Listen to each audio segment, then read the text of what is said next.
John Rendez patuloy na inaalala ang superstar na si Nora Aunor sa kabila na natanggap nito na tila pagpaparinig ng isa sa anak ng superstar na si Nora na si Lotlot de Leon. Well, noong mga nakaraang mga taon ay nakikita naman natin na maayos naman, magkakasama sila. Actually, mas madalas na makasama ni John Rendez ang anak ni Nora na si Matet. At ayon nga kay John, si Kenneth ang name-message niya, lalo na nung kailangan na nga nilang magpunta sa ospital.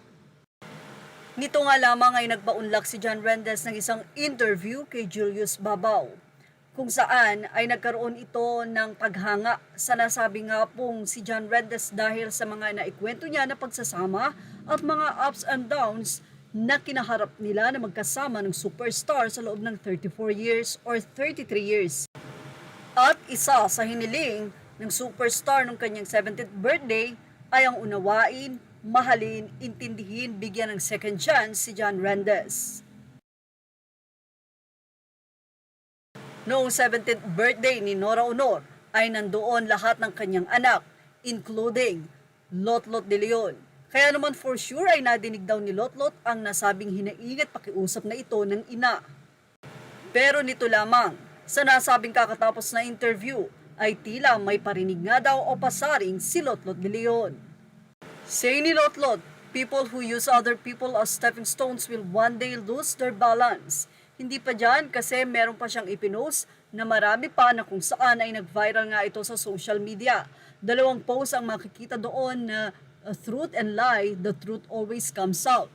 Isang netizen naman ang nagsabi na the ate guy's last statement was quite touching. Let's give John a chance. He seems like a good person. It felt like ate guy's farewell speech in front of her children and fans. He is similar kay Kokoy, kaya mahal ni ate guy yan, dalawa. At sa nalalapit ngang 40th death anniversary ni Nora, ayon kay John Rendez, napanaginipan niya daw ito. Aniya, I dreamt of you last night. We were on a train and you were looking out the window. You left your bag and glasses behind. I ran to give it to you before the doors closed. Then I woke up. Ilang netizen ang nagsabi na baka daw ang kahulugan ng panaginip na iyon ay binibigay na ni Nora Aunor ang pag-move on ni John Rendez.